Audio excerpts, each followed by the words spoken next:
Good afternoon and welcome back to another ironic introduction to another video. This is my too long didn't want to watch Cliff Notes version of the 4 buffs and next month's release notes. As always, there are links to the forums in the description below if you want to read the release notes or the champion spotlights for yourself. But that said, here's my short breakdown. So for Angela, she is now going to be able to parry non-contact attacks. All her buffs in general are being boosted and she gets an aptitude off of her SP3. Thank the Asgardians, her signature ability is finally relevant. Based on sig level as well as the number of buffs she has, she will have scaling anti-autoblock, anti-nullify, and damage over time duration reduction. This does all scale up to over 100%. For Civil Warrior, he is now going to be immune to nullify and stagger, which is huge. I'm looking at you, Sim Supreme, in Act 6.1 with that buffed up node on him.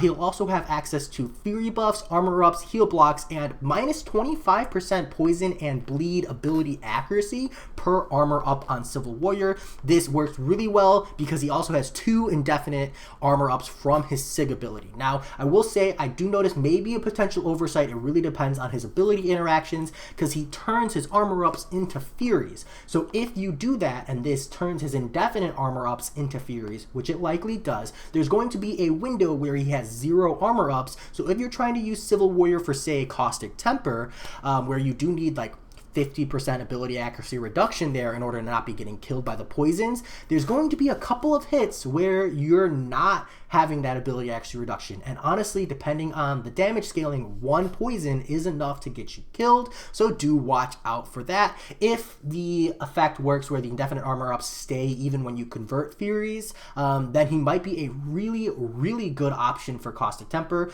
That is something I do hope. Next is Masacre. He is essentially just getting more damage and easier activation of his ignition. Essentially, you have twice the duration to activate it. It was kind of a short window before. Now you're going to feel plenty fine going for it. Additionally, he's going to have a longer ignition, access to 100% defensive ability accuracy reduction if the opponent is not incinerated, which is huge. And you could potentially have 100% uptime on this with his signature ability. And because it's on an SP1 spam, I think this is going to be one of his best utilities. That's just my opinion, especially in the skill class. But hey, I kind of want to see how it comes out. And then finally, the hood. I will say I'm going to minorly comment on the hood here because I do know I'm not a hood fanatic, and I know that there's a huge following for the hood and his overall utility. So I'll let the experts there correct me. But for me, what I got from here is he's going to have 2 guaranteed miss attacks whenever you trigger invisibility. He's going to have more overall damage, albeit with a complicated mechanic. And then I think that he's going to be a solid counter for the champion boss in 6.2.6. Now, he was already a solid counter for that, but personally, I like this method better. But again, I'm not a hood expert. So if you are, feel free to correct me. Educate me here. I know it's complicated, so I apologize if it's a paragraph or a massive wall of text. I will read it, I promise. But overall, more damage, I believe less utility is I think people are going to call it a nerf.